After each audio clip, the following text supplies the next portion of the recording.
em nome da diretoria da PEPRE, a gente vem abrir esse auditório 3, que vai até agora, sexta-feira, até às 10h30 da manhã, com várias palestras de interesse, alguns até alternativos aí da gestão, inovações, temas polêmicos também serão colocados nessa sala, bem como cases também, que vem acontecendo em alguns regimes próprios, experiências de gestores do regime próprio.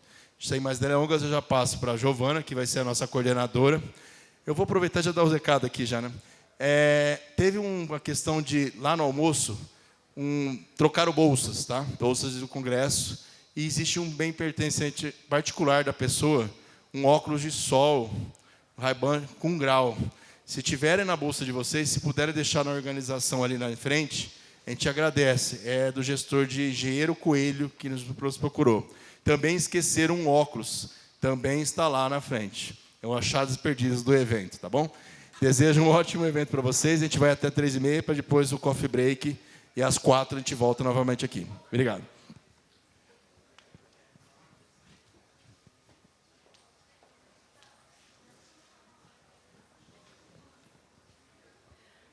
Boa tarde a todos, sejam muito bem-vindos. É com muito prazer que hoje faço a moderação nessa palestra, Controle Interno usado como ferramenta de governança na gestão do RPPS. E hoje nós teremos o prazer de ter como palestrante a Daniela Vilas Boas. Ela é certificada pela TOTO no nível avançado, formada em Controladoria Empresarial e bacharel em Direito, especialista em Gestão Pública e Gestão de RPPS, em Licitações e Contratos, é servidora efetiva no cargo técnico previdenciário do Instituto de Nova Iguaçu, desde 2005, onde foi nomeada a diversos cargos, incluindo eles assessora técnica de apoio, chefe de gabinete e, por último, diretora-presidente nos anos de 2013 a 2016. Em 2017, assumiu a presidência do Instituto de Nilópolis e, desde julho de 2021, ela assume como secretária de Controle Interno do município de Nilópolis. Nós temos o prazer de chamar a Daniela. Desculpa, Daniele.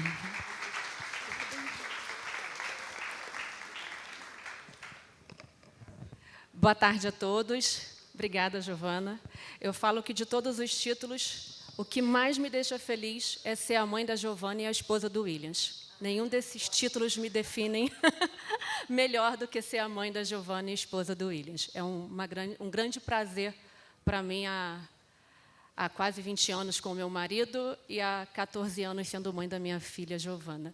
Quase sua xará. Bom, é um prazer estar aqui, podendo compartilhar um pouco com vocês sobre o conhecimento que a gente adquiriu ao longo desse período. Eu atuei diretamente em RPPS durante 16 anos e, nos últimos 4 anos, assumi o desafio de assumir a Controladoria Geral do município. E eu falo que eu passei a ter 2 paixões. O RPPS, porque a gente sai dele, mas ele não sai da gente.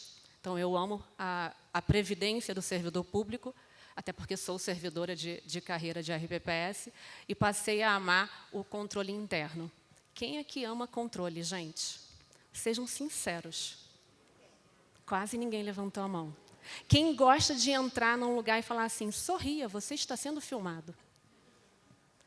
Por mais que você não faça nada de errado, você fica assim, ai, estão me vendo, não é?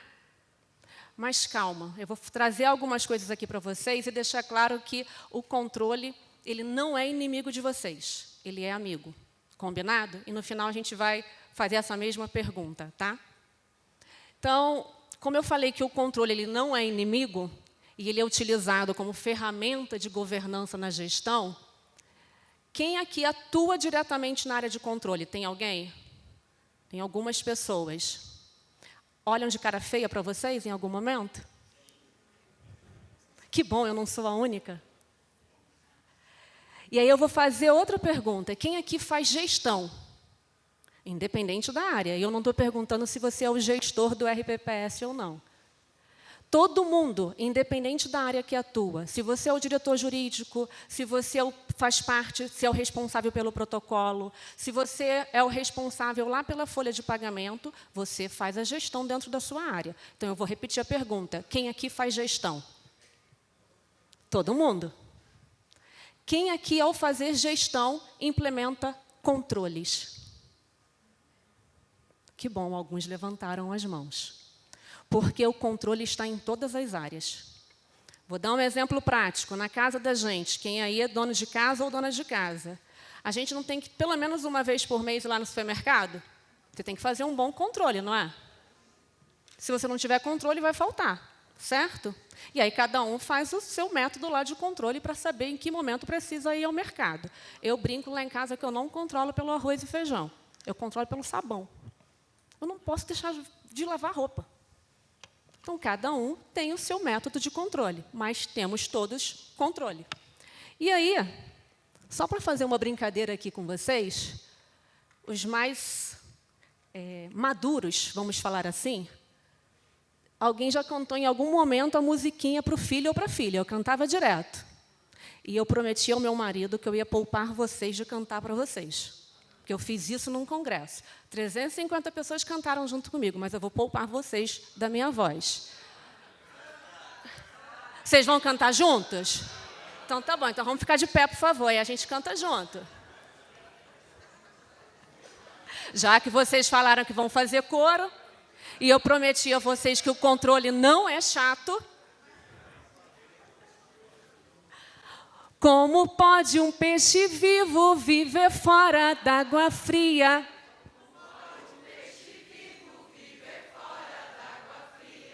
Como poderei viver? Como poderei viver sem a sua companhia? Sem a sua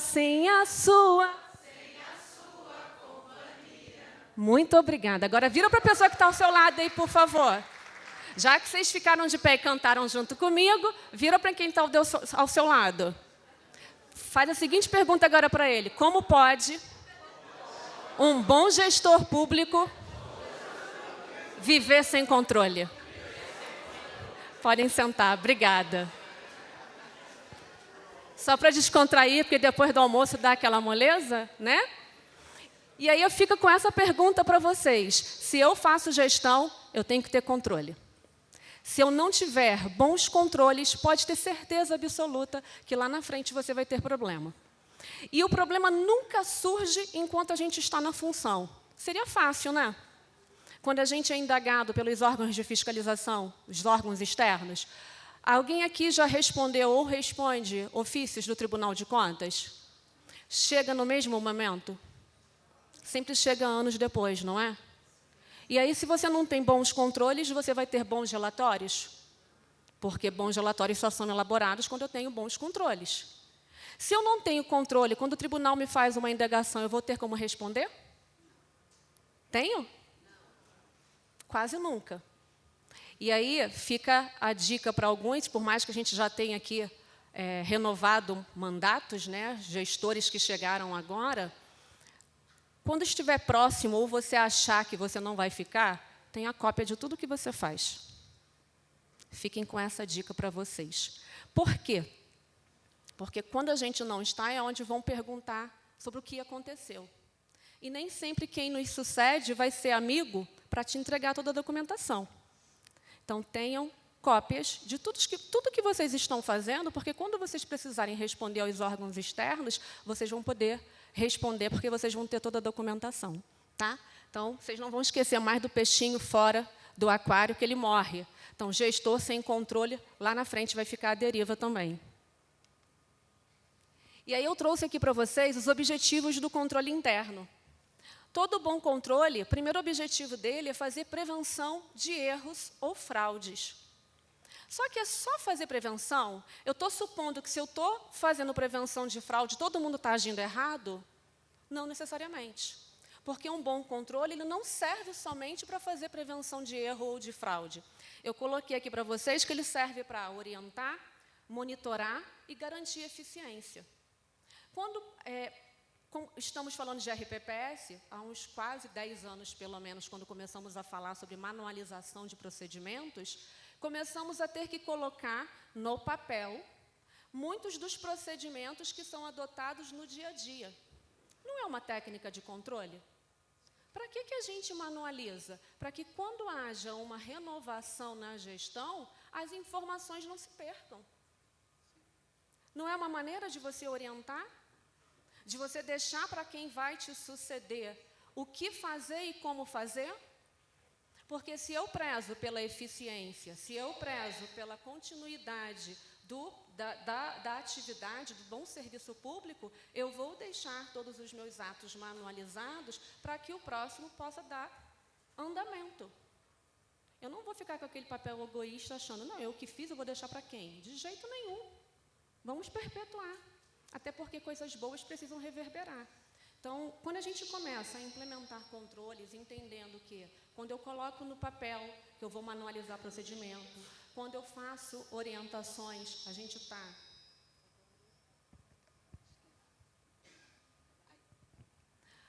quando a gente coloca no papel e a gente orienta o outro, a gente está fazendo com que o nosso trabalho também, a gente tenha menos problema. Vou dar um exemplo a vocês. Hoje, como eu falei, eu estou há 4 anos na Controladoria Geral. Quando eu cheguei à Controladoria, eu lembro de um caso específico entre vários. O mesmo processo de pagamento, ele entrava e saía 22 vezes do Departamento de Contabilidade. Gente, isso é uma ineficiência sem tamanho. E a gente está falando que o controle ele preza por garantir eficiência. Primeira coisa que eu fiz, vamos sentar com os atores, porque o controle não funciona sozinho. Ele funciona junto com o todo. E, como eu disse que todos fazem o controle, eu tenho que envolver as pessoas. E aí, uma coisa que eu aprendi para quem atua na área de controle é que quem não se envolve, não se desenvolve. O controle ele não manda em nada. O controle serve para orientar. E aí diz o ditado que a gente precisa, a prudência me ensina que se alguém chega e me dá uma orientação, eu vou ouvir. Alguns dizem que se conselho fosse bom, se vendia. Eu aprendo, e é um princípio bíblico, que na multidão de conselhos há sabedoria. Então, quando alguém chega e se dispõe a me ajudar, a me orientar, eu vou parar para ouvir, porque aquela pessoa, ela sabe por que ela está falando. Então, não vejam os que estão aí no controle e que atuam, quem atua próximo, não veja o controle como seu inimigo. Ele está tentando te ajudar. E aí, para garantir eficiência, a gente evita, quando a gente monitora e orienta, quem gosta de café? Eu acho que eu sou uma das poucas que quase não tomo café. Mas o cheiro do café é ótimo, não é? Principalmente depois do almoço. Mas quando ele entorna, alguém gosta? Quando cai na roupa? Se você estiver fazendo um trabalho, ele cai justamente no computador, no seu teclado.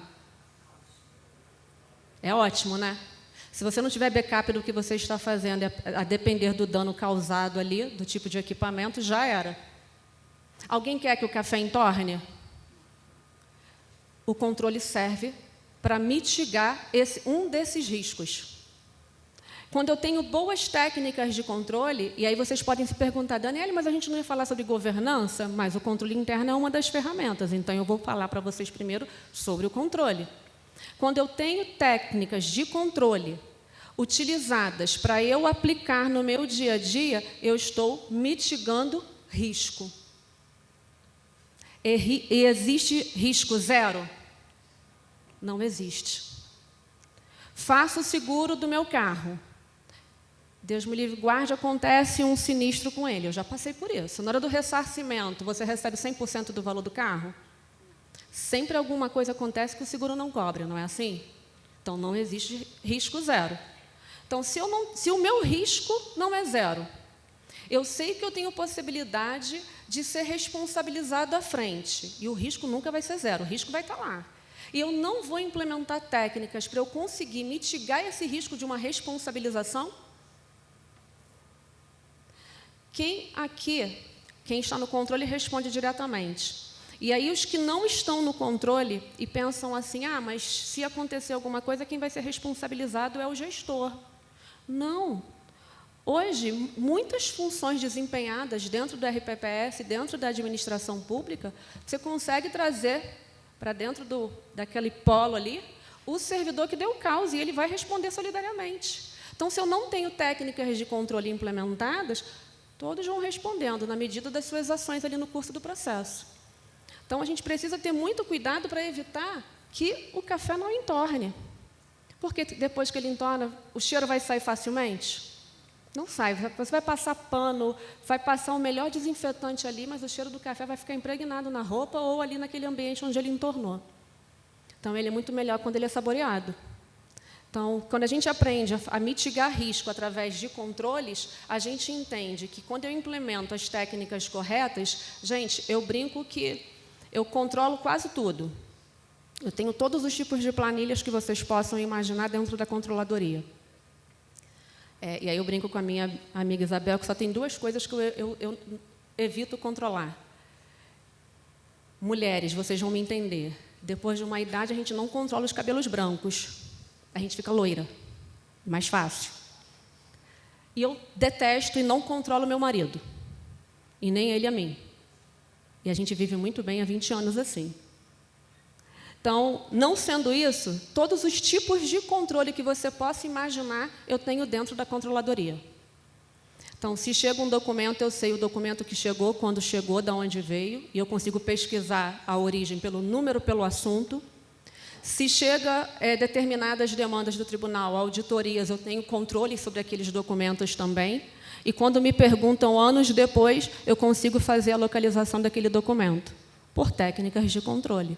Então, é possível, e mesmo sem muitos recursos, porque muitas pessoas pensam assim, mas eu não tenho recurso para contratar, eu não tenho equipamento, eu não tenho software correto. Não precisa. A gente pode usar uma boa planilha de Excel, não tem a planilha de Excel, vai para papel e caneta, e vamos anotar. Mas se a gente não tem controle daquilo que a gente está fazendo no dia a dia, lá na frente a conta vai chegar e a gente não vai saber responder aos órgãos o que aconteceu e como aconteceu. E eu falo isso por experiência própria. Eu já precisei responder a um determinado processo 10 anos depois. E eu tinha todos os documentos guardados. E quem não tem? Então, a gente tem que ter esse tipo de cuidado durante a gestão da gente, independentemente do cargo que a gente venha ocupar. E aí eu trouxe para vocês aqui a base legal do controle interno, e aí a gente tem que separar, para vocês verem há quanto tempo que já se fala de controle, né? Estou falando aqui da Lei 4.320, que é a Lei do Direito Financeiro, ela é de 1964, e aí os artigos 76 a 80 já se falava ali sobre a verificação da legalidade dos atos e o cumprimento do programa de trabalho, sobre as metas de governo. Então, a gente está falando, 1964. O controle interno é recente? Não, é muito antigo. Só que a gente não tinha a prática de implementar os controles adequados, nem da administração pública e algumas iniciativas privadas também não. E a gente vem vendo de anos para cá, de alguns anos para cá, de pelo menos 20 anos para cá, desde a Lei de Responsabilidade Fiscal, e cada vez mais se falando sobre controle interno, sobre governança, sobre planejamento, e nós vamos chegar nele também. Trouxe para vocês aqui o Decreto-Lei 200, que é de 67, onde também fala dos princípios fundamentais do planejamento, coordenação e descentralização. Então, olha, a gente está falando de duas leis aqui da década de 60, para vocês verem como já se falava no controle muito antes da Constituição de 88. E aí é óbvio que a gente tem que chegar à Constituição. E o controle que nós estamos falando aqui, eu trouxe as bases legais para vocês, mas não é o controle da Constituição Federal, dos artigos 31, 70 e 74. A Constituição fala sobre o sistema de controle interno, da fiscalização contábil, orçamentária, financeira. O que nós estamos falando aqui é o controle como controle da gestão. De você exercitar e de você implementar como ferramenta um bom controle, como controle da sua gestão, e não porque a Constituição determina que seja implementado o sistema de controle interno. Porque o sistema de controle interno, ele é o conjunto onde vai abarcar os controles internos da gestão e dos poderes. E, por último, e não menos importante aqui da legislação, é o artigo 59 da Lei de Responsabilidade Fiscal, que fala sobre a responsabilidade na gestão fiscal, mas o artigo que eu mais gosto da Lei de Responsabilidade Fiscal é o artigo 1º. Porque, quando a gente vai no artigo 1º, ele já fala, e aí, se a gente excluir ali a gestão fiscal, só focar na responsabilidade, pressupõe ação planejada, transparente, que se previnem riscos e corrigem desvios. Isso serve para todo tipo de gestão. Porque eu estou falando de planejamento, em primeiro lugar. E se eu não tenho planejamento, através de técnicas de controle, eu já tenho o primeiro possível problema de um risco lá na frente. Gente, aquela frase da Alice no País das Maravilhas, né? Para quem não sabe para onde vai, qualquer caminho serve. O planejamento não é para dar uma direção? Não é uma forma de você se preparar e saber o que eu vou executar? Se eu não faço planejamento, eu quero parar onde? Porque eu preciso ter esse planejamento.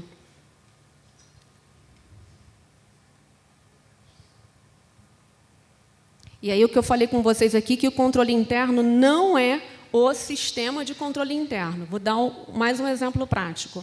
Quando eu assumi a controladoria, tudo passava pela controladoria. Aquele ditado do antigo Bombril, né? Era 1001 utilidades. Então, a gente tinha que analisar os processos licitatórios, todos os processos de contratação, né? Tanto de licitação como de contratação direta, todos os processos de pagamento, tudo que acontecia na administração, se alguém espirrasse, mandava o processo para a gente para perguntar se podia ou não. E eu não estou exagerando. Então, a gente tinha uma rotina mês ali, e a minha equipe é pequena, contando comigo, nós somos em 10, uma média de 150 a 170 processos mês. Chegava no mês de dezembro, essa quantidade de processos saltava para 350. E aí, eu gosto de falar o seguinte: por que saltava para 350? Porque a ausência de planejamento do outro se tornava a minha emergência. Porque todo mundo corria para cumprir o mínimo constitucional. E aí, na corrida para cumprir o mínimo constitucional no final do ano, era uma enxurrada de processo no final do ano. E aí eu lembro que naquele ano eu prometi à minha equipe, nós nunca mais vamos passar por isso. A gente vai começar a instituir os controles em todas as secretarias. Gente, eu quase apanhei. Porque estava todo mundo acostumado com a síndrome de Gabriela. Quem conhece a síndrome de Gabriela? Sempre foi assim. Gente, essa história de que time que está ganhando não se mete é balela. Está ganhando, a gente pode melhorar. Então, a gente começou a implementar os controles internos setoriais em todas as secretarias. E teve muita resistência. Não foi pouca, foi muita. Hoje, nós temos lá 22 secretarias. Das 22, nós já temos 10 unidades setoriais funcionando efetivamente. E as outras secretarias que são menores funcionam junto com o controle interno vinculado ao gabinete. Não foi fácil, definitivamente. Mas como isso já está reverberando e a gente está conseguindo juntar pessoas e cada vez mais trazer pessoas, capacitar pessoas para que as pessoas possam desenvolver as suas atividades sem medo. Porque é muito ruim quando você pergunta para alguém assim, mas por que você faz isso? É porque me disseram que tinha que ser assim. E a minha primeira pergunta é, mas você faz com base em quê? Qual a base legal para você estar fazendo isso? Aí a pessoa fala assim, não sei. Só me disseram que tinha que ser assim. É a síndrome de Gabriela. Então, a gente não pode fazer porque disseram que tinha que ser assim. Principalmente porque atuamos na administração pública, a gente só pode fazer aquilo que a lei nos autoriza. Então, a gente precisa saber base legal. Por que nós estamos fazendo desse jeito? Por isso, eu apresentei aqui as principais normas legais. Mas não significa que a gente só vai fazer aquilo que a lei está determinando. E aí, antes de entrar aqui, eu trouxe para vocês algumas instruções normativas, tanto da Secretaria de Tesouro Nacional, da Controladoria Geral da União, que fala sobre o que é o controle, e o que o controle ele é feito por todos e para todos. E o interessante é que todos eles vão falar que o controle interno é um conjunto de atividades, de procedimento interligado, com vistas a assegurar que o objetivo dos órgãos sejam alcançados. Olha só. Como eu disse, o controle não é inimigo de ninguém. O controle, junto com a gestão, e eu gosto de frisar isso, porque, infelizmente, tem pessoas que acham que, como ele é o controlador, ele quer mandar mais do que o gestor. É o gestor quem decide. A decisão final sempre é de quem faz a gestão. O controle, ele orienta. Ele vai informar, ele vai fiscalizar, ele vai dizer pode ou não pode. Mas se o gestor quiser seguir, o controle vai dizer que não? Olha, eu já te disse que não. Você só vai dizer que não e vai ter que informar os órgãos de fiscalização se aquela ação posterior for ilegal. Se a ação for ilegal, sim, você tem obrigação constitucional de informar. Não sendo, a decisão é do gestor. Agora, dentro de cada área de atuação, se eu sei que eu tenho que ter procedimento, que eu tenho que ter atividade, que eu tenho que ter ações implementadas para eu evitar o risco do café entornar, por que a obrigação de implementar o controle é só do gestor? Não é. Essa obrigatoriedade de se implementar controles, até para a gente ter esse instrumento de governança, é de cada um dentro da sua área de atuação. Então, tem algum conselheiro aqui? Tem. Que bom, bom saber. Estou conselheiro. E eu falo porque eu já estive conselheira, hoje eu estou no Comitê de Investimentos. Quem executa as diretrizes que foram traçadas é a gestão, certo? O conselheiro pode dizer para o gestor como ele tem que fazer? Por favor, respondam, sim ou não? Ele traça as diretrizes. Ele traça as diretrizes, quais os objetivos precisam ser alcançados, mas não é o conselheiro que diz como vai ser feito. É a gestão. Então, a gente tem que separar. Agora, se eu estou dentro do conselho e eu tenho lá a lei me dizendo quais são as minhas obrigações legais, a lei no papel, a letra não é fria, eu preciso trazer para a prática. Como que eu vou fazer enquanto conselheiro? Eu vou trazer também os meus regulamentos, eu vou dizer como que vai ser o funcionamento do meu conselho enquanto está na minha gestão. Não é uma técnica de controle? Eu não posso, enquanto conselheiro, solicitar a gestão. Olha, a reunião vai ser no dia 10, vamos supor. Está certo o conselheiro receber os relatórios só no dia 10, na hora da reunião? Mas eu não posso delimitar nos meus regulamentos que a gestão tem que me entregar com, no máximo, 5 dias antes para eu ter tempo hábil de fazer a leitura? Não é uma técnica de controle? Então, eu não posso ter controle em todas as áreas? Posso e devo. Mais uma instrução normativa aqui do TCU. Processo conduzido pela estrutura de governança é administrado pelas demais profissionais e desenvolvido para proporcionar segurança razoável e conformidade com leis e regulamentos. Mais uma vez, o controle interno sendo utilizado para proporcionar segurança razoável, conformidade com as leis e regulamentos. Então, sim, quem está no controle interno, sinto te informar, as pessoas vão ver, sempre no controle interno, alguém como conhece, se não todas, quase todas as leis. E a gente não conhece tudo. Mas, quando determinadas demandas chegam, a gente vai buscar entender, se aprofundar naquela matéria para conseguir fazer a orientação. Mas, como eu brinco lá na cidade, o pessoal brinca que o controle, e aliás eles falam isso, tá? Eles apelidam a gente de Google. Vai lá no Google e pergunta. Só que a gente também não sabe tudo. Mas não é a gente que tem que verificar conformidade com leis e regulamentos? Então as pessoas vão sempre esperar que o controle interno tenha as informações. E aí o que eu quero trazer aqui para vocês, e que a gente tenha isso em mente, é que o controle não é só a estrutura de controle interno do órgão. Então, quem aqui dentro do RPPS tem uma estrutura própria de controle interno? Ninguém. Tem? Dentro do órgão, dentro do RPPS, tem o controle interno? Parabéns. Levantaram a mão aqui, acho que nem não chegou a 10 pessoas. Quem funciona com o órgão de controle interno da prefeitura? Quem não tem controle interno nenhum? Tem pessoas aqui ainda. Então, que a gente tenha em mente o seguinte: esse controle interno não é do órgão da prefeitura e não é, para quem tem dentro do RPPS, a obrigação do órgão de controle interno do RPPS. Esse controle interno é da gestão. Então, não importa a área que você atue, você precisa implementar técnicas de controle interno dentro da área onde você atua. E a gente nunca mais vai responder que a gente não tem controle interno. Porque dentro de cada estrutura, gente, eu estou falando protocolo, folha de pagamento, recursos humanos, diretoria de benefícios, área de licitações e contratos, toda a área de concessão de benefício, todo mundo precisa ter bons controles implementados. Porque senão a gente vai viver para apagar incêndio. Porque quem não implementa controle vive apagando incêndio. Toda hora aparece um problema diferente. E a gente não tem controle de nada.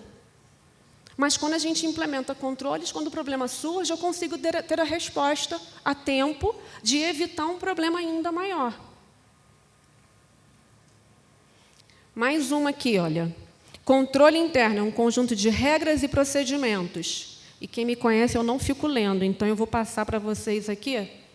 Esse aqui é o meu acórdão favorito do TCU. É o acórdão 1171, que ele fala que o processo é efetuado pela administração e por todo o corpo funcional. Então, o controle é responsabilidade de todos vocês. A gente nunca mais vai pensar que é só do gestor, que é só do conselho, que é do prefeito, que é do órgão central de controle do município. O controle ele é feito por todo o corpo funcional. Então, todos nós somos responsáveis pelo controle dentro da nossa área de atuação.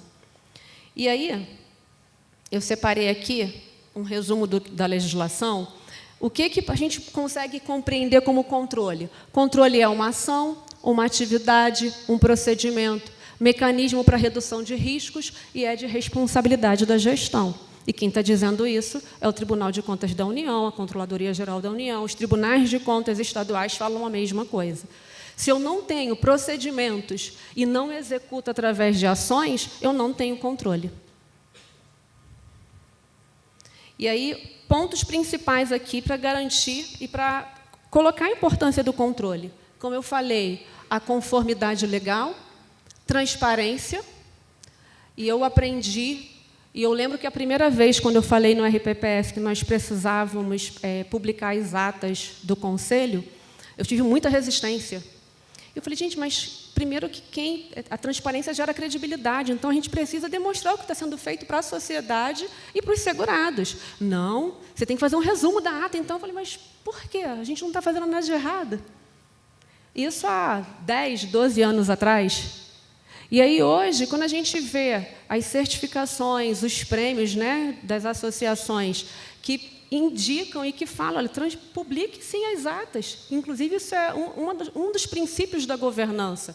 Então, ó, transparência vai gerar credibilidade, melhoria na gestão dos recursos, maior segurança nas decisões administrativas, avaliação de desempenho e, aí sim, prevenção de fraude ou irregularidade. Então, a gente não pode pensar que eu só vou implementar controle porque eu quero evitar fraude. Não! Eu quero tudo isso aqui antes, olha. A prevenção de fraude e de irregularidade, para mim, particularmente, é o último. Porque se eu faço tudo isso aqui, eu já não estou evitando esse? Com bons controles? Então, o principal objetivo não é a prevenção de fraude ou uma possível irregularidade. Porque se eu já executo toda essa conformidade, eu já estou evitando aqui. E aí chegamos à governança. E aí, entre os princípios da governança, a gente tem transparência, equidade, prestação de contas, né, accountability, e responsabilidade corporativa. E aí eu vim assim, Isabel, eu vou dar um exemplo na verdade, da ausência total de planejamento. Quem aqui... Gente, eu não assisti, só para constar, mas eu já vi alguns trechos. Mas quem sabe a história de Odorico Paraguaçu? da novela O Bem Amado. A gente não está entregando a idade, não. Estou falando que eu nem assisti a novela. Mas alguém já ouviu falar, pelo menos? Sim. Vamos voltar lá a Sucupira. Como que o Odorico Paraguaçu ganhou a eleição? Ele prometeu que ele ia construir um cemitério na cidade. Alguém lembra da história? E aí ele prometeu que ia construir um cemitério.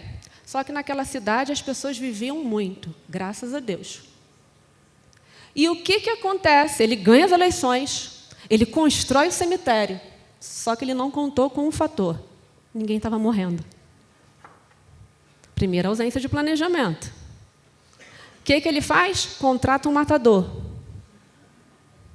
Precisa inaugurar o cemitério.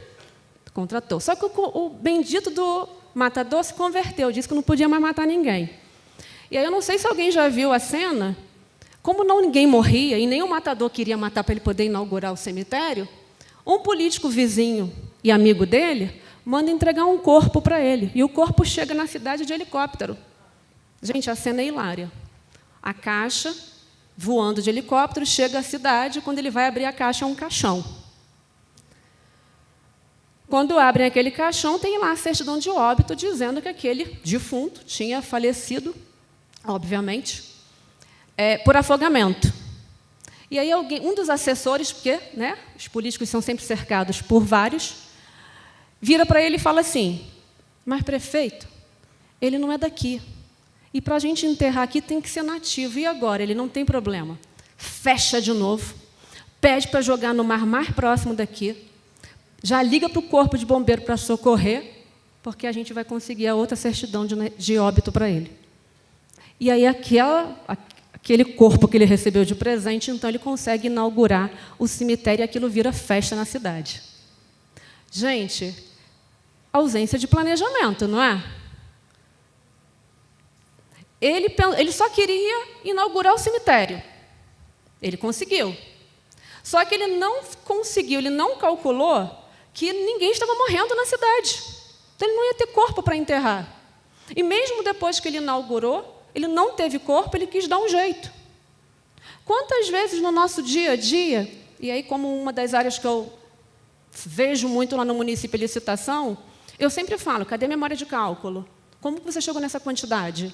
Aí a pessoa fica naquele cri, né? Como que eu cheguei naquela quantidade? Como é que eu defini a quantidade de medicamento?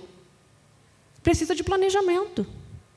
Porque se eu tenho bons controles e eu sei a quantidade de pessoas que são atendidas em cada posto, qual é o medicamento que mais sai, se ele é injetável, se ele é comprimido, se ele é líquido, qual a miligrama, eu vou saber fazer um planejamento exatamente da quantidade de medicamentos que eu preciso comprar. E isso serve para todos nós no dia a dia do RPPS também. Se eu não tenho planejamento, que um dos princípios da governança, e que com esse bom planejamento eu vou conseguir fazer a minha execução, vou ter o controle, vou ter as minhas ações, como que eu vou conseguir no dia a dia executar todas as demandas? Gente, é DI-PR, é DAI, é demonstrativo de investimento, são inúmeros demonstrativos bimestrais, mensais, anuais, certo? Eu tenho que ter técnica de controle, inclusive para eu não perder prazo. Eu não sei aqui no estado de São Paulo, no estado do Rio, nós temos uma deliberação do Tribunal de Contas, onde eles monitoram os RPPS se enviam ou não dentro do prazo, os demonstrativos para o Ministério da Previdência. Então, se enviar fora do prazo, é responsabilizado. A gente não tem que cumprir os prazos de envio de demonstrativo. Vocês, enquanto gestores, porque eu brinco que dentro do RPPS ele é uma mini prefeitura. A gente tem recursos humanos, para quem funciona como unidade independente, como autarquia ou fundo, você tem folha de pagamento, você tem a sua própria contabilidade, você tem a sua área de licitações e contratos. Alguém aqui faz a licitação direto pela prefeitura? Ou faz direto pelo RPPS? Pelo RPPS?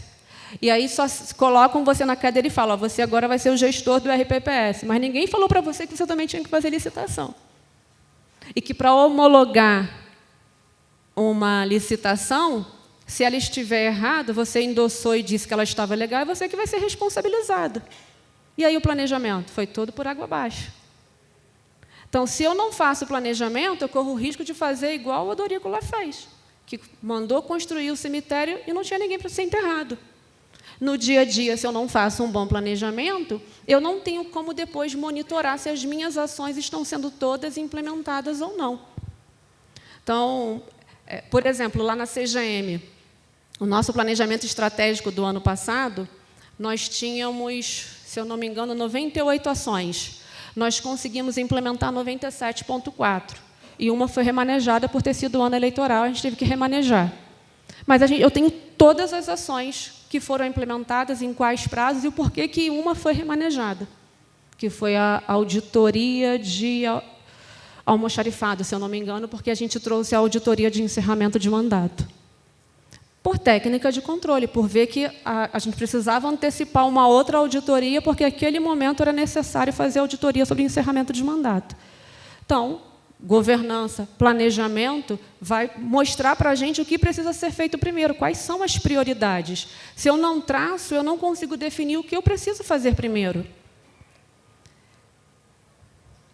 Eu dou o outro exemplo aqui da equidade.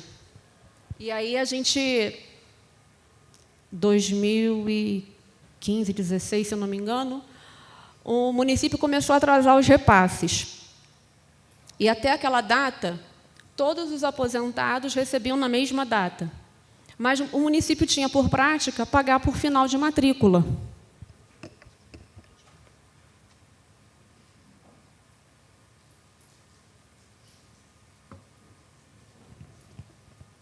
E aí, quando o município começou a atrasar, duas pessoas chegaram para mim e falaram assim: Daniele, há uns anos atrás as pessoas escolhiam o final da matrícula. Eu, como assim? Não, escolhi final de matrícula porque final 0 e 1 recebe o primeiro. Eu fiquei com aquilo na cabeça. Falei assim, tá, faz um levantamento, então, por faixa salarial e por final de matrícula e vamos ver qual é a diferença. E aí, o que a gente descobriu? Todo mundo que estava no final de matrícula 01 eram os maiores salários. E aí nós tínhamos 1.300 pessoas que, juntas, somados, recebiam em torno de 5 milhões de reais da folha. E aquele mesmo valor, à época, era suficiente para pagar 2.800 pessoas. E aí eu falei, fui ao gabinete do prefeito à época, eu falei, a gente precisa ver isso aqui também na prefeitura. E aí nós fizemos o levantamento e chegamos à mesma conclusão. Os maiores salários estavam naqueles 2 finais de matrícula. Eu falei, prefeito, a gente precisa mudar, porque eu estou recebendo ligação de gente que não tem gás em casa. E eu atendo todo mundo para quem me conhece.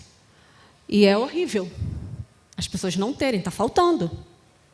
Então, já que o senhor não está transferindo, eu preciso que, pelo menos, o senhor mude a metodologia. Ao invés de pagar por final de matrícula, eu vou pagar por faixa salarial. E a gente vai alcançar um número maior de pessoas.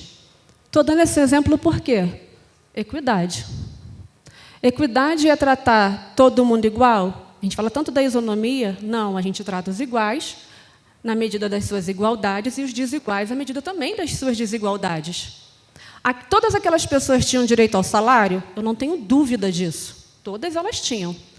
Só que, o que é mais... Quem tem menos, talvez, recurso? Aquela que ganhava um salário mínimo ou aquele que estava acima de 5, 10 mil reais de salário? Porque eu recebia ligação de pessoas que não tinham arroz e feijão. E aí a quantidade de ligações diminuiu consideravelmente, porque a gente conseguiu alcançar mais que o dobro de pessoas que antes estavam sem salário. A gente teve que agir tratando da isonomia. Significava que todos iam ficar sem, o restante ia ficar? Não. Só que a gente teve que traçar uma prioridade. E a prioridade naquele momento eram as pessoas que recebiam menos. E tomada de decisão, e todo gestor precisa, todos os dias, tomar decisão. Se a gente não tem um planejamento e não sabe o porquê que a gente tem que tomar decisão, fica mais difícil. Mas quando eu sei o motivo, e quando eu apresentei os relatórios e todo mundo viu, ninguém teve dúvida da decisão que tinha que ser tomada. Vamos, então, mudar para a faixa salarial. E ficou assim durante alguns anos ainda, depois que voltaram, para pagar todo mundo no mesmo dia, graças a Deus. Mas o que eu quero trazer com isso para vocês? Que a gente só chegou aquela tomada de decisão do que tinha que ser feito e como tinha que ser feito, porque a gente conseguiu fazer bons relatórios, trazer para dentro do papel a informação e confirmar a informação que até então tinha chegado para a gente extraoficialmente. E aí pudemos, então, à época, tomar a decisão de pagar por faixa salarial. Prestação de contas. Alguém tem dúvida que todo mundo que faz gestão de recursos de terceiros precisa prestar contas? A gente não pode esconder o que está sendo feito ou como está sendo feito. Então, a gente, na hora de prestar contas, sendo o mais claro possível, demonstrando de forma mais clara possível tudo o que está sendo feito e como está sendo feito, acho que ninguém mais tem dúvidas disso, né? E aí, quando a gente consegue implantar todos esses princípios da governança, incluindo, obviamente, a responsabilidade, e olha que legal, a responsabilidade é corporativa, ou seja, de todo o corpo funcional, mais uma vez. E aí eu trouxe aqui para vocês, olha, a governança pública no âmbito do RPPS. Nós temos, na verdade, um decreto federal, e ele fala sobre a administração pública federal, que é o decreto 9.203, e ele deixa claro que a governança é um conjunto de mecanismos, deixa eu voltar aqui, de mecanismos de liderança estratégica e controle postos em prática para avaliar, direcionar e monitorar a gestão. Quando eu falo de governança, eu estou falando de mais controles? Nunca. Porque o propósito da governança não é criação de mais controle, de mais burocracia. É permitir a oportunidade de remover controle desnecessário. Vocês lembram quando eu dei o exemplo a vocês que o processo de pagamento no município passava 22 vezes pela contabilidade? Agora ele passa 5. Olha quantas vezes ele ia e voltava à contabilidade desnecessariamente. Por técnica de controle que foi implementada. A gente começou a fazer fluxograma de todos os processos. Gente, e para a gente que está no RPPS, que a gente já escuta falar sobre manualização, sobre progestão há pouco mais de 10 anos, é fácil falar, vamos fazer o fluxograma. Para alguns, né, já é mais fácil. A nível de município, isso ainda é muito difícil. Tem muita resistência ainda, as pessoas ainda não compreendem a importância. E aí, no começo, vamos devagarzinho, que as pessoas vão compreendendo com a prática. Hoje, lá, ninguém tem dúvida de que facilitou o trabalho. De que o processo não precisa mais passar 22 vezes por aquele setor, porque ele ia à contabilidade, depois ele ia à Secretaria de Planejamento, depois ele voltava para a contabilidade, depois ele voltava para a Secretaria de Planejamento de novo. Era totalmente ineficaz. Gente, às vezes o despacho era só assim, a secretaria tal em prosseguimento. Se era só em prosseguimento, para que passou por ali? Já ia direto. E aí a gente acostuma, às vezes, até mesmo dentro do órgão previdenciário, eu tenho um colega que ele brinca que é o despacho de cachorro. Ao fulano. Ao Beltrano. Não é? Ao. Ele vai de um lado para o outro. Se a gente cria técnicas de controle e implementa fluxos, né, de trabalho, o processo não fica indo e voltando de um setor para o outro. Não, eu não vou falar nesse processo, não, porque a pessoa está com medo de falar, às vezes. Uns não sabem o que falar, e outros têm medo de falar e serem responsabilizados. Quando, na verdade, a gente, bem capacitado, bem treinado, bem qualificado para a função, a gente vai saber exatamente o que precisa ser falado, ou a maneira como pode ser falado no processo, porque eu preciso compreender que, na hora que eu vou colocar no processo, e quem trabalha comigo sabe que eu falo sempre isso, que o processo precisa contar a história para quem chega. Quando você não estiver mais na função, alguém precisa pegar o processo onde você se manifestou e entender a história toda. E aí eu falo com eles, se alguém precisar te chamar para você explicar o que estava naquele processo, o processo está mal instruído. Porque o processo bem instruído, ele conta a história. Eu não preciso chamar ninguém. Eu vou entender tudo o que aconteceu e como aconteceu. E é isso que fala sobre controle, sobre governança. A gente compreender que, quando eu implemento as técnicas certas, eu consigo saber o que fazer, como fazer e em que momento fazer. Porque, às vezes, a gente sabe o que precisa ser feito, mas não é o momento de ser feito. Então, quando a gente sabe como, e sabe principalmente as bases legais, a gente vai saber exatamente o momento de tomar aquela decisão ou não. Saber poucos aqui atuam, mas não só na lei de licitações, e aí os órgãos de fiscalização vêm cobrando cada vez mais isso. Se você for lá no artigo 7º, parágrafo 1º da Lei 14.133, vai falar sobre a gestão por competência. Alguém já ouviu falar? Gestão por competência, quando eu designo um servidor para exercer uma função, ou ele já está capacitado através da formação dele, acadêmica, ou ele precisa ser qualificado. Se o gestor não investe em gestão por competência, através de qualificação do seu grupo de trabalho, ele, obviamente, lá na frente, se tiver algum problema, ele pode responder pela culpa em eligendo, mas ele pode responder também por erro grosseiro. Porque, na hora que ele vai fazer a designação, ele precisa se certificar que aquela pessoa está capacitada para exercer aquela função. Daniela, você quer dizer, então, que eu não posso mais designar ninguém porque ele vai me dizer que ele não está preparado? Não, não foi isso que eu disse. Você pode. Só que, ao se designar, primeiro que ele não pode tomar conhecimento pelo Diário Oficial. Quem aqui nunca abriu o Diário Oficial e descobriu que estava designado para fazer alguma função, alguma atribuição? Alguém já? Eu já, gente.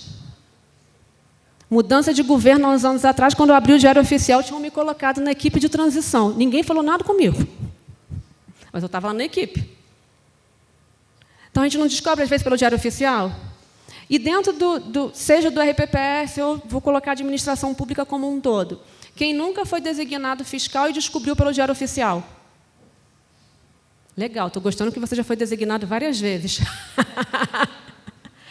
Então, para quem é gestor, nunca mais designe e deixe o servidor descobrir pelo Diário Oficial. Porque tem várias normas, vários decretos regulamentando a 14.133 que determina que o servidor tome ciência prévia. Ou seja, antes da publicação do ato administrativo, né, a maioria portaria, ele precisa ser cientificado que ele está sendo designado. E aí é o momento, servidor, que se você foi designado e você não tem conhecimento para aquela matéria, você vai entrar no processo e vai falar, olha, tomei ciência nesta data, todavia eu não tenho conhecimento necessário para exercer essa função, solicito capacitação e treinamento. O que o gestor prudente faz? Gente, isso é controle. Ele vai lá e vai falar assim, vai lá e faz a inscrição no Tribunal de Contas. E no tribunal não tem esse curso, então vamos contratar alguma empresa para poder dar esse curso para a gente. E aí ele vai ficar no pé do servidor até o servidor trazer o certificado para ele. Por quê? Porque se eu comprovo, vamos supor aqui, Isabel foi lá e me designou. E aí ela prova que ela me mandou fazer o curso, que eu fiz o curso, que eu fui certificada. Ela vai ser responsabilizada também? Vai. A responsabilidade do gestor não cessa.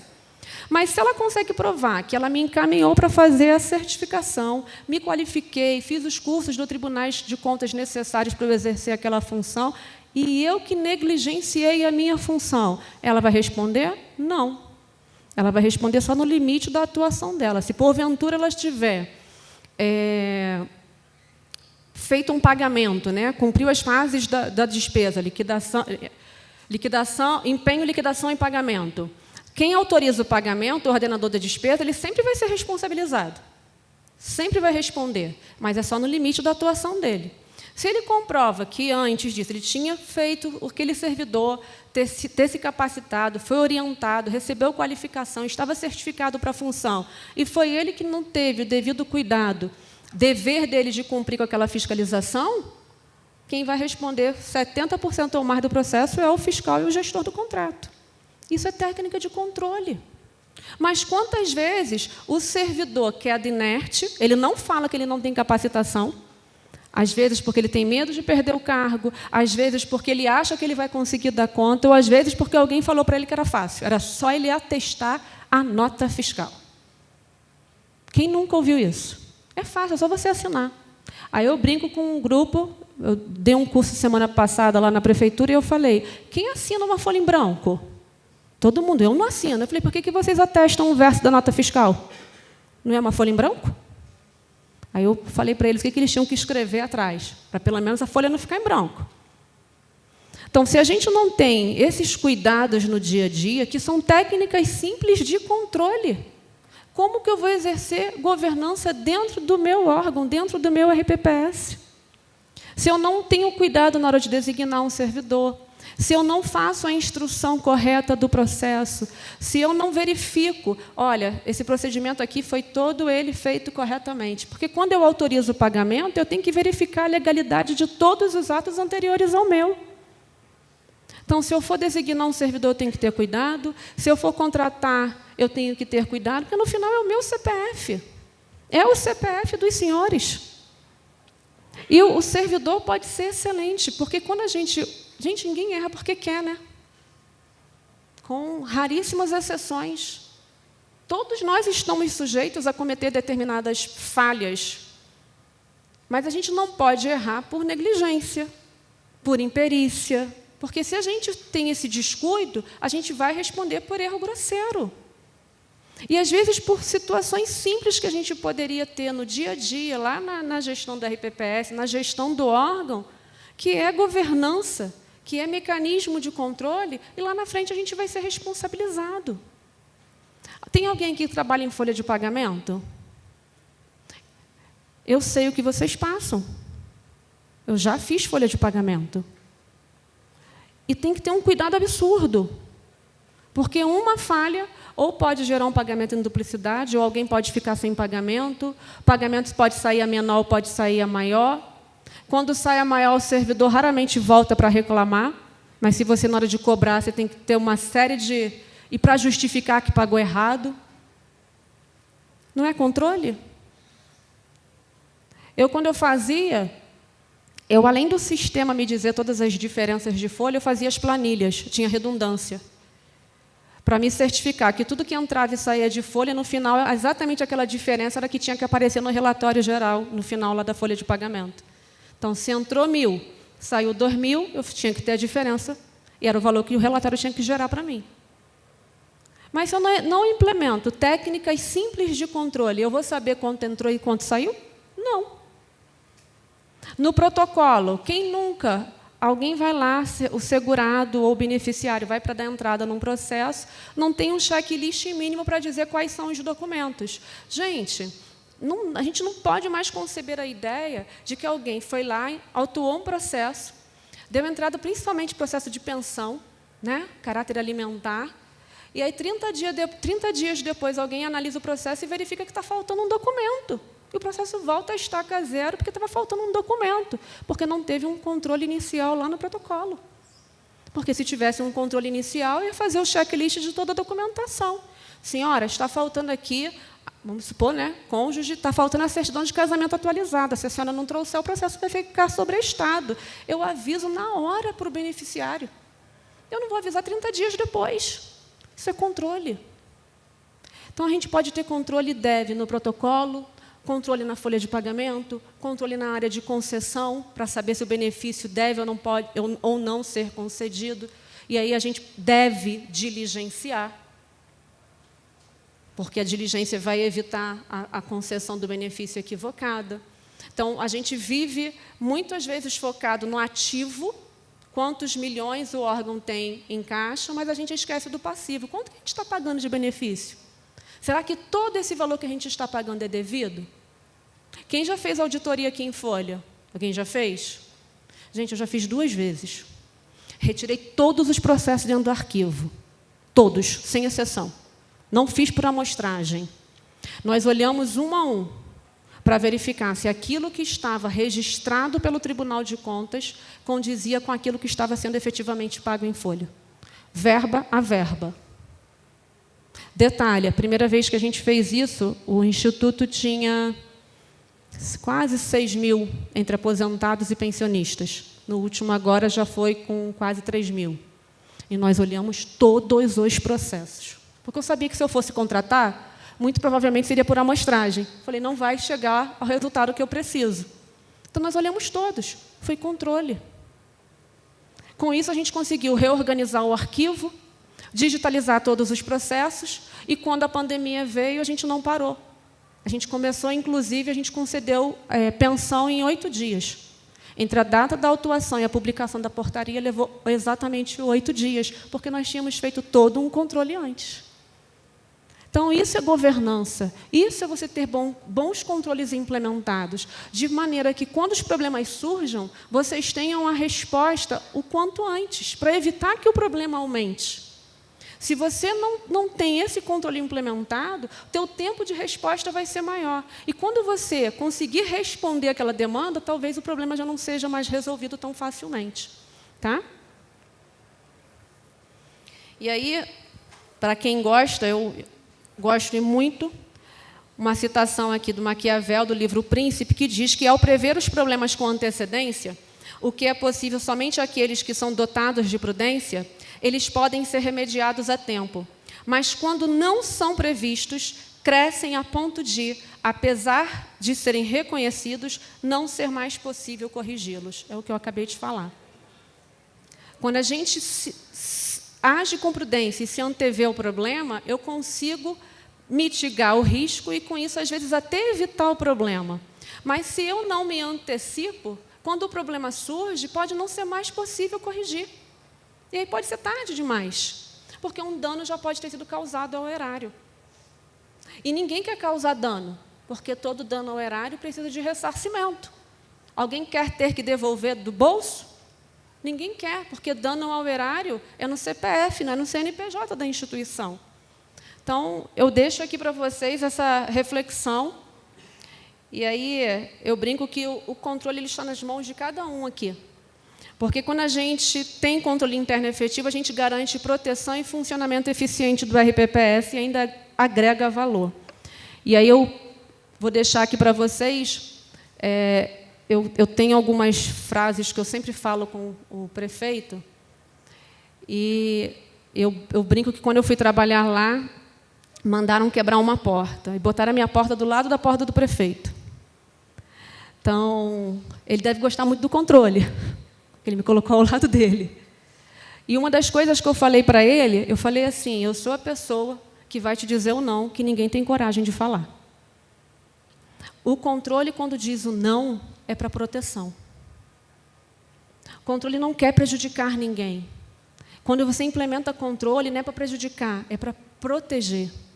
E quando a gente diz que a gente está protegendo, é protegendo mesmo. Olha, não vai por esse caminho, segue esse aqui. E aí só vamos aprender uma coisa. Assim como o sim precisa ser fundamentado, o não também é fundamentado. Quando eu digo não, não é porque eu não gostei, não é isso. Eu vou fundamentar, sempre.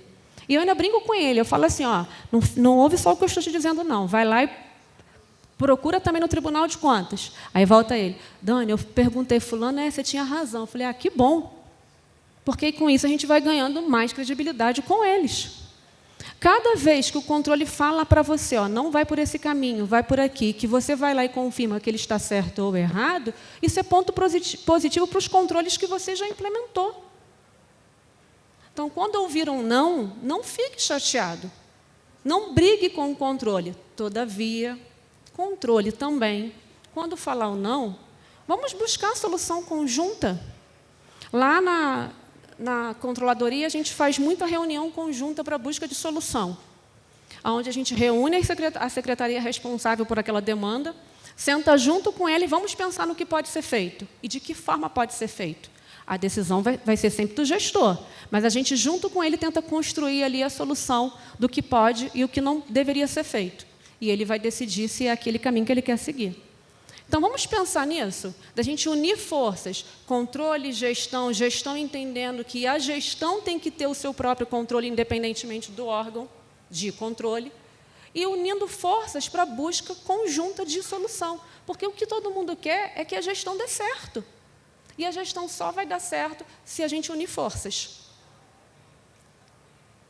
E aí eu já falei isso aqui para vocês, que mais do que títulos, eu amo ser a mãe da minha filha, que esse ano faz 15 anos, e esposa. Minha família é sempre o mais importante. E eu deixar aqui para vocês um provérbio que eu sigo, e quando a gente inaugurou o RPPS lá de Nova Iguaçu, eu pedi para colocar na placa de inauguração que quem anda em integridade anda seguro, mas o que perverte os seus caminhos será conhecido. Então, quando a gente anda com integridade, que a gente sabe o que está sendo feito, por que está sendo feito, a gente não precisa ter medo de nada. Nem de escrever no processo. a gente vai saber a melhor maneira, a técnica correta para se inscrever, o que precisa ser feito e como precisa ser feito. E, por último, eu vou deixar aqui para vocês, para quem quiser, obviamente, dentro do meu Instagram, a gente toda semana, toda quinta-feira, então hoje é quarta, amanhã sai um, a gente publica um DDC, que são dicas de controle. São vídeos curtinhos, mas que dá super dicas aí de controle interno para a gestão, não é para o órgão de controle. Então, meu muito obrigada a todos vocês. Fico aberta aqui a perguntas, caso alguém queira fazer.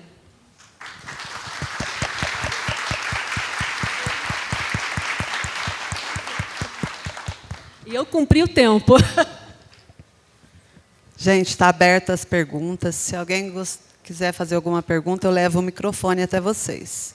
Eu acho que foi um assunto de total relevância, né? E acho que a gente poderia, acredito que, assim como eu, vocês ficariam aqui ouvindo muito mais. Só não me pedem para cantar a música do Peixinho de novo. Com certeza, íamos pedir, olha que pena, íamos pedir para cantar de novo. Mas é muito importante tudo que foi falado. E eu costumo dizer assim, adoro quando eu vou numa palestra e falo assim, ai, estou fazendo isso, está correto, como é bom, o coração fica quentinho, mas também quando a gente ouve, opa, preciso melhorar, né? Então, quando você ouve uma palestra dessa, você vê quanto você tem para aprender, quanto você tem para percorrer esse caminho, quanto nós temos para aprender juntos, né? Alguém quer fazer alguma pergunta? Então, eu vou fazer. Giovana, deixa eu só complementar aqui, que eu acho legal, quando a gente fala do controle, né, que todos são responsáveis. Eu lembro que, quando eu assumi a gestão a primeira vez, a diretoria que me antecedeu, eu recebi um ofício do tribunal e todos eles tinham sido multados. E aí, quando eu vi o motivo, era algo assim tão... Enfim, não precisava ninguém ter sido multado. Imediatamente, o que eu fiz? Eu reuni a equipe toda, porque alguns estavam lá. Eu falei, olha, está vendo aqui? Gente, eu ouvi muito, eu não sei se todos aqui já ouviram, mas eu ouvi isso, que, mas quem vai pagar a multa é o gestor? Algum gestor já ouviu isso aqui? Sim. Né? Não sou eu, então não preciso me preocupar. E aí eu peguei aquele processo, reuni a equipe e mostrei, olha, está vendo aqui? Não foi só o gestor. Vários servidores estão aqui e foram multados juntos, ou seja, a responsabilidade é solidária. Então, a gente não pode ter em mente de que é o gestor. Como eu disse, todos fazem a gestão. Então, todos serão responsabilizados. Então, eu não posso, porque, não é comigo não, vou jogar lá para a Giovana, deixa a Giovana falar, porque se der problema vai ser com ela. Não, vai ser comigo também. Até porque eu estaria me omitindo ali. Então, quando a gente entende que a responsabilidade é solidária, que eu não quero para o meu colega aquilo que eu não quero para mim, eu não vou jogar a responsabilidade para ele. Eu vou sentar junto e a gente vai construir juntos o que pode ser feito naquele processo ou naquele procedimento interno. Porque quando a gente faz isso, principalmente, eu não sei a estrutura de todos, eu já trabalhei em RPPS, que tinha 3 andares, que era gigante, e já trabalhei em um, que era uma sala comercial. Então, quando a gente trabalha em equipe, gente, o que custa ir lá? Fulano, vim aqui na sua sala, vamos sentar junto para a gente ver o que a gente pode fazer nesse processo aqui, porque eu não estou sabendo o caminho que eu vou seguir. E a gente consegue chegar juntos numa solução. Isso também é controle. É eu não querer para você e nem você querer para mim aquilo que eu sei que pode te causar problema. Então, quando a gente trabalha dessa forma, um ajudando o outro, um se colocando no lugar do outro para conseguir, no final, levar o serviço público de qualidade, ninguém vai ter problema. E, como eu disse, 16 anos, agora mais 4, são 20 anos de serviço público, eu nunca tive problema no meu CPF. Enquanto ordenadora de despesa, hoje, enquanto controladora, gente, eu falo que alguma coisa aconteceu, né? Que o problema no RPPS já devia estar pouco, para não dizer o contrário. Eu falei, vou logo responder solidariamente com o prefeito, porque o controlador-geral responde solidariamente com o prefeito. Então, eu quero que tenha problema na gestão? Nunca. Porque eu não quero que tenha para mim. Então, na gestão do RPPS é a mesma coisa. Quem está no protocolo tem que ter o devido cuidado para não faltar documento, quem está na folha de pagamento tem que ter cuidado para não errar, e quem assina lá no final, que é o gestor, tem que saber se todos aqueles que estão fazendo antes dele estão fazendo com as técnicas adequadas, para que ninguém seja responsabilizado. A maior função do controle é a proteção. Muitos confundem achando que é fiscalizar. Antes de fiscalizar é proteger. Todo bom controle protege. Tá? Obrigada. Alguém pensou em alguma pergunta? Eu tenho visto que a gente tem encontrado muita dificuldade, Daniela, em quem é o controlador interno. Vai ser por concurso? Vai ser alguém nomeado? Quem vai ser ele? Porque hoje ele é o bicho-papão, né? Na prefeitura, por quê? A falta do conhecimento, muitas vezes. Tudo o que você passou para a gente hoje deixou o coração quentinho. Por quê? Porque você mostrou as técnicas, os procedimentos que devem ser adotados e o quão importante é o trabalho coletivo. É todos em busca do aperfeiçoamento e do controle interno, né? E essa visão, muitas vezes, ninguém tem, muito menos o município. O prefeito não tem essa visão. Então, acho que precisa de mais palestra, propagar mais isso, né? E todos ter esse conhecimento. Porque é muito difícil. No meu município, a Câmara já teve 3 controladores internos por concurso. Eles não ficam. Gente, eles trabalham 3 meses, eles vão embora. Então, só para responder a sua pergunta, o cargo efetivo de controlador interno, obrigatoriamente servidor efetivo, por concurso. Inclusive, tem algumas ações já, o Ministério Público que movimentou algumas, obrigando o concurso público. Então, lá no meu município, por exemplo, a minha estrutura, eu tenho 3 servidores de carreira, mas não são da carreira de controle interno. Então, eu estou com 90% já da lei pronta para fazer o concurso para controle interno. Mas o fato de você não ter o controle interno, cargo efetivo, não impede de implementar controle. Porque é o que eu estou explicando aqui, eu acho que vocês têm que fixar o Acórdão 1171, que esse controle é da gestão. Então, mesmo que eu não tenha o controlador interno como cargo efetivo, eu tenho que ter controle. Então, enquanto eu não tenho esse servidor efetivo, eu vou criar cargos de forma a possibilitar as ações de controle. Daniele, não consigo criar cargo, não tenho. Sinto muito, é você quem vai ter que fazer. Porque o controle é da gestão. A gente não pode se eximir dizendo, mas eu não tenho cargo de controlador interno na minha gestão. Essa função do controle não é do controlador interno, é da gestão. O controlador interno é aquele que vai chegar, a gente fala no controle sobre as 3 linhas de atuação, que alguns chamam equivocadamente de linhas de defesa. E aí, quando eu falo de linha de defesa, a primeira linha de defesa é o servidor que está lá na ponta, é o operacional. É ele e o gestor, secretário municipal ou presidente do fundo, que faz a primeira linha de defesa da área de controle. Segunda linha de defesa, aí sim, se eu tenho a minha unidade setorial de controle interno, que faz a fiscalização do meu órgão. E a terceira linha de defesa, que é onde eu já estou, que é o órgão central de controle interno, que faz a auditoria. Audita os controles dentro de cada órgão. Então, o fato de eu não ter o controlador interno em cargo efetivo não impede a execução de controle. Então, a gente não pode usar esse argumento, porque, para o Tribunal de Contas, ele vai usar o Acórdão 1171. Esse controle é seu, independentemente de você ter o controlador interno ou não na função. Infelizmente. Nossa, muito obrigada. Foi uma palestra excelente. Nós ficamos muito felizes com a sua presença. A PEPREM preparou aqui uma lembrancinha para você. Obrigada. E uma salva de palmas para você. E obrigada por terem cantado junto, né? Feito coral. Obrigada a todos também. Boa tarde.